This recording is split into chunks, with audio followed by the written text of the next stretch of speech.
Today we have the privilege of sharing with you a truly remarkable story that was sent to us by the very person who lived through it. With their permission and blessing, I have carefully adapted the names and places throughout this narrative to protect their privacy and the privacy of those involved. But let me be absolutely clear about something. The spiritual essence of what happened, every divine encounter, every message from beyond, every profound revelation remains exactly as it occurred. Not a single spiritual detail has been altered. The purpose of these changes is simple: to allow this person to share their transformative experience with you while maintaining their anonymity. My hope is that this story will open your heart to the spiritual dimension that exists all around us, strengthen your faith in God, and show you that death is not the end we fear, but rather a beautiful transition to something far greater. May this testimony bring you closer to understanding the divine plan and the eternal nature of our souls. Marcus Henderson was a dedicated firefighter and paramedic who had spent most of his adult life serving the coastal communities of South Carolina. In 1994, he was stationed at Fire Station 7, a busy facility that served the Charleston area, and he took tremendous pride in his work. Marcus was the kind of man who threw himself completely into his profession. He didn't just show up for shifts, he lived and breathed emergency response. He was also an accomplished athlete, competing in triathlons and even completing several Ironman competitions. His physical conditioning was exceptional, his body a finely tuned machine capable of enduring incredible stress. But nothing in his training, nothing in his years of experience, could have prepared him for what was about to happen to him that winter. A severe flu epidemic had swept through the Charleston region that season, overwhelming hospitals and emergency rooms with suffering patients.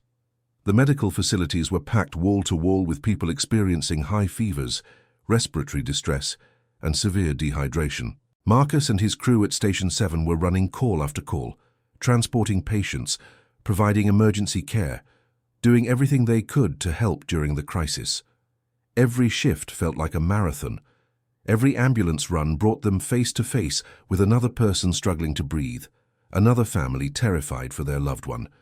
One particular call stands out in this story. Marcus and his partner responded to a medical emergency at a small house on the outskirts of town.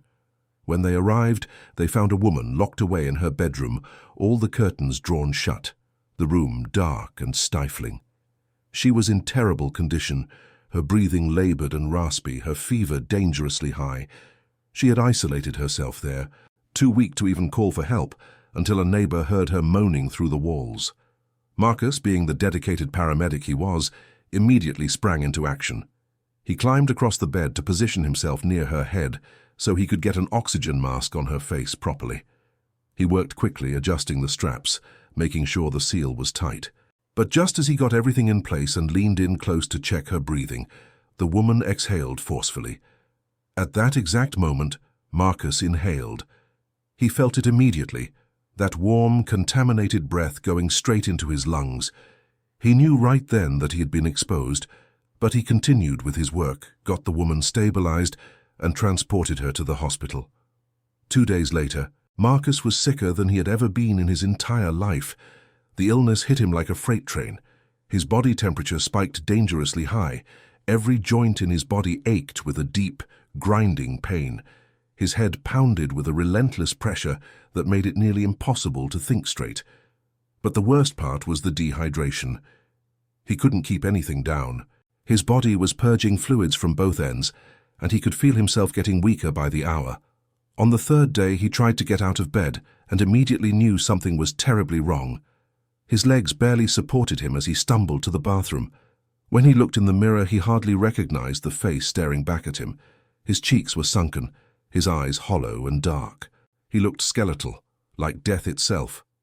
The room felt dim and oppressive. Marcus reached down and felt for his pulse at his wrist, a basic check he had performed countless times on patients. Nothing. He couldn't detect a pulse. As a trained paramedic, he knew exactly what that meant. His blood pressure had dropped below 80. His heart was racing, beating frantically at around 150 beats per minute, but his blood pressure was so low that the pulse at his wrist had vanished. He stumbled back to the bedroom and called out to his family. His niece, a teenager who was staying with them at the time, immediately grabbed the phone and dialed 911. Within minutes, a Charleston County Fire Department crew arrived at his door. His own colleagues, people he had worked alongside for years. They found him collapsed on the couch, barely conscious. They started 2 IV lines immediately, loading him with fluids, and transported him code 3, lights and sirens, to a regional hospital in Columbia, about 2 hours away, which had more capacity during the epidemic. When Marcus arrived at the hospital emergency department, the scene was chaotic. The waiting areas were overflowing with patients showing similar symptoms. Medical staff rushed from room to room, trying to manage the overwhelming volume. Marcus was wheeled into a treatment bay where a doctor, clearly exhausted and overwhelmed, was essentially prescribing the same medications to every flu patient coming through the door. The protocol was straightforward: something for pain relief, usually a morphine-based medication, and something for severe nausea. The doctor barely looked at individual cases anymore. He was just trying to keep people alive and comfortable. Marcus spent about 30 minutes in that treatment bay. The IV fluids started to help. 2 bags of saline went into his system, and he began to feel slightly more human.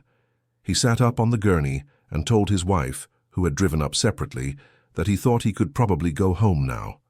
They could continue treatment there, he figured, and he would be more comfortable in his own bed. But the nurse who came in had different ideas. She was following orders, she explained. Every patient with these symptoms was receiving the same medication protocol, no exceptions. Marcus, always the cooperative type, just shrugged and said, "Okay." He trusted the medical system. He was part of it, after all. His wife later described what happened next, and her description sent chills down the spines of everyone who heard it. The nurse prepared 2 syringes, one containing Nubain, which is a synthetic morphine, and another containing an anti-nausea medication. Marcus was sitting upright on the bed, actually preparing to climb down and get dressed to leave, when the nurse administered both medications. She pushed them in quickly, all at once, directly into his IV line. Within seconds, Marcus's eyes rolled back into his head. His wife said it looked like something from a cartoon, the way his eyes just rolled up until only the whites were showing. Then his entire body went rigid, and he fell straight backward onto the bed he had just been trying to leave. He hit the mattress hard, completely unconscious. The medical staff panicked. Suddenly the room was full of people, doctors, nurses, technicians, all rushing in. They immediately administered Narcan, which is the standard emergency treatment for opiate overdoses.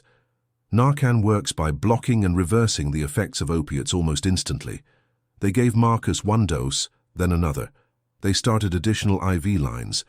They tilted the bed so his head was lower than his feet, trying to get blood flow to his brain. But nothing was working. His blood pressure had plummeted to 40/0. Essentially, his heart was barely circulating blood at all. They rushed him upstairs to the intensive care unit and worked on him throughout the night. When morning came, the medical team told his wife that the only reason Marcus was probably still alive was his exceptional physical conditioning from all those years of triathlon training. His cardiovascular system was so efficient at distributing oxygen that even with catastrophically low blood pressure, his organs had managed to stay barely functional enough to avoid complete shutdown. What the doctors explained was that the morphine-based medication had caused something called vasodilation throughout his entire body. Imagine a blood vessel as a tube filled with liquid. Normally, the walls of that tube are a certain size, and there's enough liquid inside to fill it and create pressure for circulation. But the medication Marcus received caused all his blood vessel walls to expand dramatically, to become much larger. Suddenly, the amount of blood in his system wasn't enough to fill the expanded vessels. There wasn't enough fluid to create adequate pressure for circulation. His blood pressure collapsed, and his body began to shut down. Marcus never regained consciousness that night in any conventional sense. But somewhere in the middle of the night, around 1 o'clock or 1:30 in the morning, something extraordinary happened. He left his body. The sensation was unlike anything he had ever experienced or could have imagined. It felt like he had been trapped inside a hot, cramped, suffocating closet for his entire life. And suddenly the door had burst open, and he was released into infinite space. The relief was overwhelming, indescribable. He found himself surrounded by what he could only describe as giant, colored stars. They weren't stars like we see in the night sky. They were massive, luminous orbs of different colors, and they radiated pure love and acceptance. He realized these were beings, conscious entities of some kind, and they were welcoming him. Some people call them orbs or light beings, he thought, but experiencing them directly was completely different from any description he had ever heard. Marcus himself was no longer in a physical body. He had become an expanded cloud of energy, a vast consciousness without physical boundaries. It was the most incredible feeling he had ever known, and that feeling is difficult to put into words.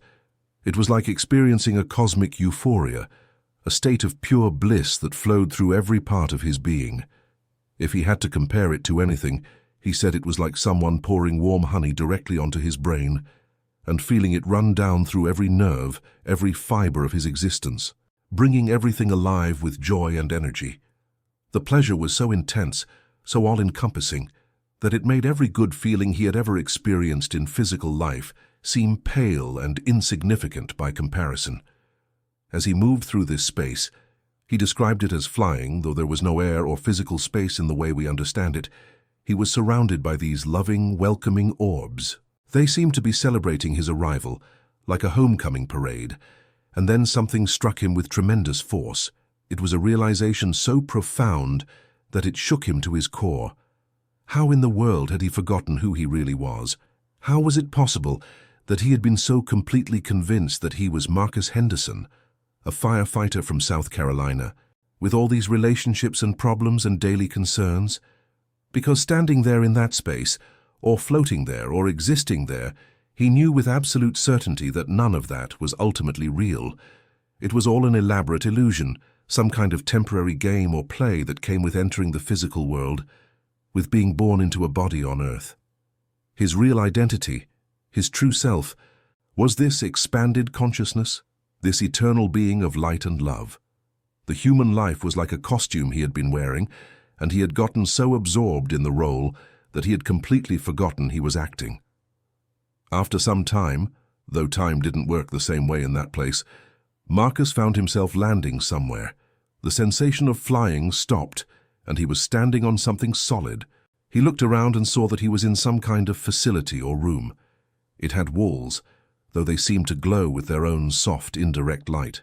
There were tables scattered around, and equipment of some kind that he couldn't quite identify. And then he saw them, 3 short figures standing right in front of him. They were wearing dark robes with hoods, but the hoods were pulled back enough that Marcus could see parts of their faces. They looked almost like elves or gnomes, these beings. They were maybe 3 or 4 feet tall, stocky and solid, with round faces, and they were grinning from ear to ear, their eyes absolutely sparkling with joy and mischief.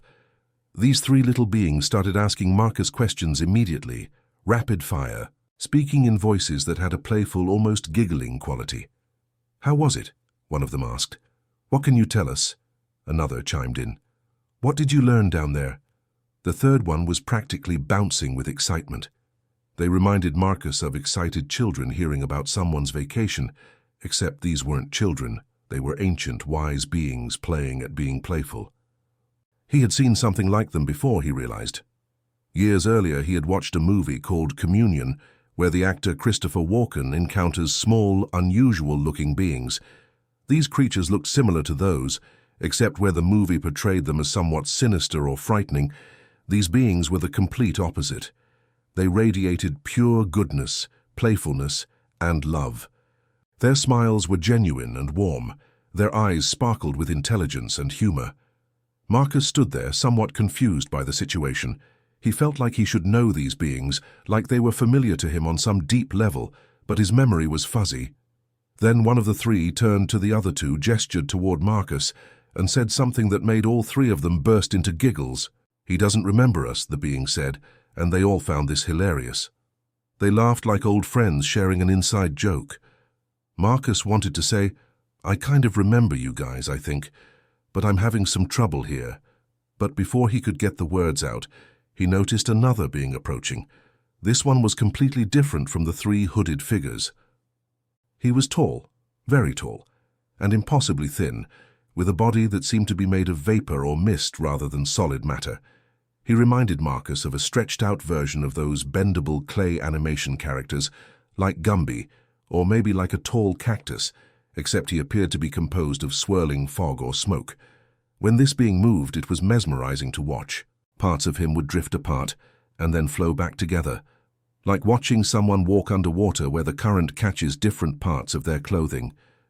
Despite his unusual appearance, he had a face, and that face wore the warmest, most genuine smile Marcus had ever seen.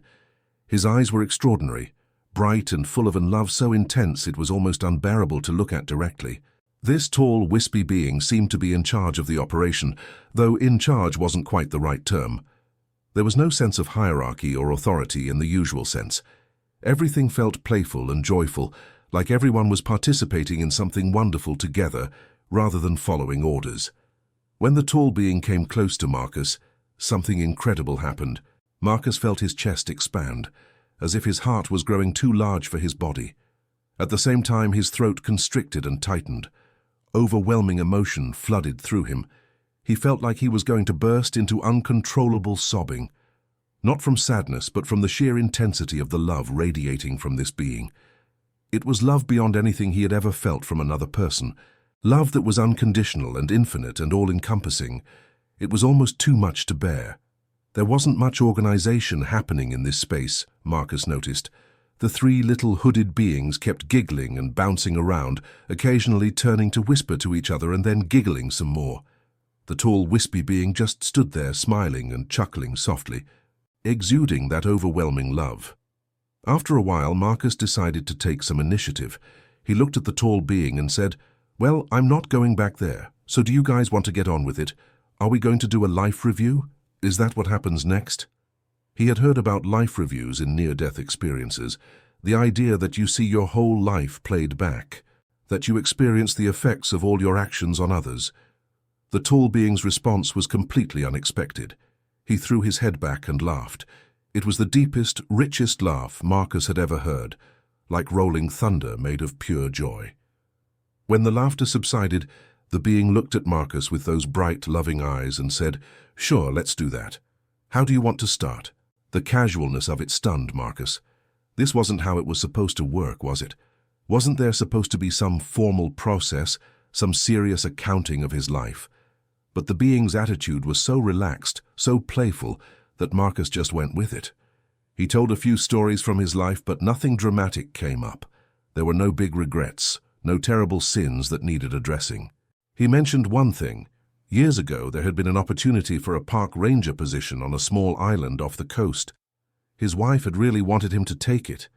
They would have spent an entire summer living on this island, just the two of them, surrounded by nature and away from the stress of city life. But Marcus had chosen a different job instead, one that he thought made more practical sense at the time. Looking back now, he wished he had taken that island job. It would have been a beautiful experience, a memory they could have cherished forever. That was really the only regret that surfaced. The tall being listened patiently as Marcus talked. When Marcus finished, the being smiled and said, "Okay, that's enough. It's time to go back now." The words hit Marcus like a punch to the gut. "Go back." He looked at the being in disbelief. "Go back?" he repeated. "No way. Absolutely not. I am not going back there. What are you talking about? I'm here now. I'm home." But the tall being's expression was gentle but firm. "Nope," he said simply. "You have things to do. You're going back." Marcus noticed that the three little hooded beings had vanished. They had just disappeared, presumably reassigned to some other task in whatever this facility was. Now it was just him and the tall, wispy being. The being moved closer, and Marcus knew he had to try one more time. He looked up at the being and said, "Hey, look, the only people who are really going to miss me are my wife and my parents. They'll be sad for a couple of weeks, sure, but they're strong people. They'll get through it. They'll move on with their lives and be okay." Marcus thought this was a reasonable argument, but the tall being just found it amusing. He smiled and said again, "Nope, you're going back." And just like that, the space around Marcus began to disintegrate. It was like watching a television picture break up when you change channels. Parts of the room, the tables, the equipment, everything started to fragment and fade. Marcus understood instinctively what was happening. He was being tuned to a different frequency. Everything in existence, he realized, every dimension and reality, operates on different frequencies like channels on a radio or television. You can have completely different realities occupying the same space, just vibrating at different rates.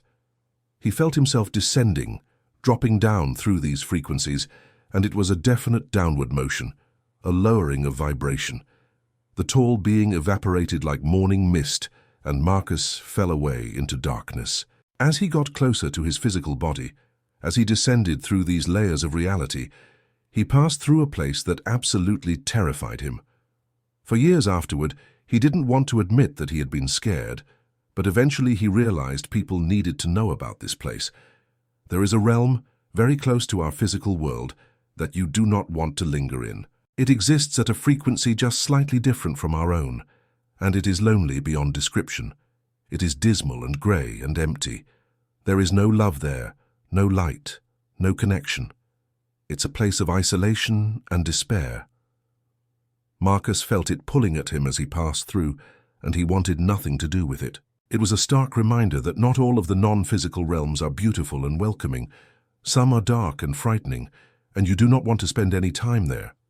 Then, suddenly, he was back in his body. The sensation was jarring, like being stuffed back into a container that was far too small. He was unconscious for several more hours. When he finally started to wake up, it was gradual. His first awareness was of beeping sounds, medical equipment. He opened his eyes just slightly and saw monitors around him, tubes and wires attached to his body. He focused on one monitor in particular, the blood pressure reading. It showed 44/0. He watched it for a moment, then slipped back into unconsciousness. Sometime later, he didn't know how long, he woke again. The blood pressure reading had climbed. It was up into the 60s now. He felt a small surge of relief before unconsciousness claimed him again. This pattern continued. Brief moments of awareness, checking the monitor, seeing the numbers slowly climb into the 70s, then back into darkness. Finally, a nurse came into the room and saw his eyes open. "You're awake," she said, her voice filled with relief and surprise. Marcus looked at her and said, "I need to talk to you." The nurse shook her head. "First, I need to tell the doctor," she explained. "You've been unconscious for hours. We didn't know if you were going to make it. The doctor needs to know you're responsive." But Marcus grabbed her hand weakly. "Please," he said, "I need to understand something. What am I doing back here? I was home. I was with my friends, my brothers that I've known forever. How did I end up back in this body?" The nurse looked at him with a mixture of compassion and confusion. Marcus continued, his voice breaking slightly. "I thought I had died. I was certain of it. I was in this place that was more real than this room, more real than anything I've ever known. And now I'm back here in this hospital bed, and I don't understand why." The nurse sat down on the edge of the bed and took his hand. She had probably seen a lot in her career, but this seemed to touch her in a particular way. She smiled gently and said, "Honey, you were in escrow, but you fell out of the deal. Now you're back with us, and you're just going to have to get over it and adjust to being alive again." Marcus thought that was actually a pretty good way to put it, but he wasn't comforted by it. For the next several days, he felt a deep sadness. It wasn't clinical depression like some people suffer from. He could function, he could talk to people, he could go through the motions of recovery. But underneath everything was this profound sense of loss. He mourned for that other place, that realm of pure love and joy and freedom. He could feel the memory of it starting to fade, which made the sadness worse. It was like trying to hold on to a dream after waking up, feeling it slip away no matter how hard you tried to remember the details. He knew that soon he might even start to doubt it had happened at all, might convince himself it was just a hallucination caused by the medication and his oxygen-deprived brain. But Marcus didn't want to forget, and he didn't want the experience to be dismissed. So he started telling people about it. He told everyone he knew. He told his fellow firefighters at the station. He told friends and family members.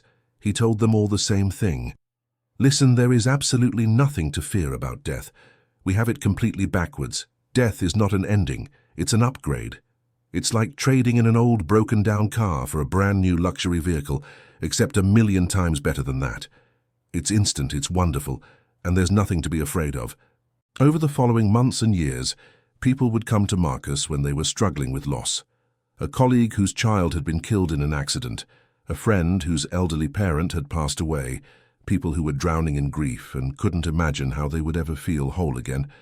Marcus would sit with them and tell them exactly what he had learned. Nobody really dies. That's the thing you have to understand. We don't lose people. They've just slipped out of their physical body and gone home. They're still themselves, still the person you loved, still carrying all their personality and memories and love for you. They're just in a different place, vibrating at a different frequency, and they're closer than you think. They're right next to you, actually. You can't see them with your physical eyes, but they're there. Marcus explained to people that when he left his body and traveled through all those realms, he was still fundamentally himself. His core identity, his personality, his sense of humor, even that slightly mischievous quality he had always had. It was all intact. The internal dialogue that goes on in your head, the voice that makes jokes and observations and asks questions, that was still there. The transition was flawless and seamless. He didn't become someone else or something else. He just stepped out of his physical form and continued being Marcus, just in a different state of existence. And if that was true for him, it was true for everyone. Every person who had ever died was still themselves, still conscious, still aware, just no longer in a physical body. This message brought tremendous comfort to people who were grieving. Some of them told Marcus that his words had literally saved their lives, that they had been considering ending their own suffering, but his testimony gave them hope and helped them carry on. Marcus took this work seriously. He felt it was part of why he had been sent back, to deliver this message, to help people understand that death is not the tragedy we perceive it to be. But then came the pushback. Marcus had been telling his story openly for a few months when a co-worker pulled him aside one day. The guy was friendly enough about it, but his message was clear. "Hey, Marcus," he said, looking uncomfortable, "I wanted to give you a heads up. People are starting to talk about you. Some folks are saying you're acting strange, that maybe you need to talk to someone professionally. I'm just saying you might want to dial it back a little bit with the near-death experience talk." The words stung. Here Marcus was, sharing what he genuinely believed was the most important, hopeful, wonderful news that any human being could possibly hear. Proof that death is not the end, that we don't lose the people we love, that there's a beautiful existence waiting for all of us. And he was being told to shut up about it because it made people uncomfortable. Marcus thought about a story he had heard recently. There was a Navy chief named Tony Woody who had experienced a near crash in a P-3 Orion aircraft. He had his own near-death experience during that incident and started talking about it afterward. According to what Marcus heard, a superior officer pulled Tony aside and told him in no uncertain terms to stop sharing that story. It was bad for his career, bad for morale, just bad all around. "Keep it to yourself," the officer had said. Marcus realized he was facing the same pressure, just delivered more gently. So Marcus made a painful decision. He zipped his mouth shut. He stopped talking about his experience. He buried it deep inside himself and tried to act like it had never happened. For 15 years, 15 long years, he kept silent. He went back to work, continued his career as a firefighter and paramedic, competed in his triathlons, lived his life. But the memory of that night in 1994, the memory of leaving his body and visiting that other realm, never really went away. It was always there, just below the surface, waiting. Then in 2010, Marcus retired from the fire service. He was in his 50s by then, ready to start a new chapter of his life. But as soon as he stopped working, as soon as he had time to think and reflect without the constant demands of emergency calls and shift work, the memory of his near-death experience came roaring back. It was like it had been dormant, held in check by the busyness of his working life, and now it demanded his attention. Marcus became obsessed with finding answers and understanding what had happened to him. He started researching, reading everything he could find about near-death experiences, consciousness, spirituality, ancient wisdom traditions. He discovered that cultures throughout history had known things about reality and consciousness that modern Western society had forgotten or dismissed. The shamans, the mystics, the indigenous peoples, they all had pieces of the puzzle that mainstream religion and science had lost or deliberately hidden. But that part of Marcus's journey is another story for another time. What matters for today is the core message he wanted to share. Death is not what we think it is. It's not an ending, not a tragedy, not something to fear. It's a transition, a homecoming, a return to our true nature. The people we love who have died are not gone. Our pets who have passed away are not lost. They're all right here, existing in a frequency just slightly different from our own, still themselves, still aware, still filled with love. And one day when our own time comes to leave these physical bodies, we'll join them in that place of light and love and joy. That's Marcus Henderson's message, and he hoped that by sharing his story, even anonymously, he could bring comfort and hope to anyone who needed to hear it.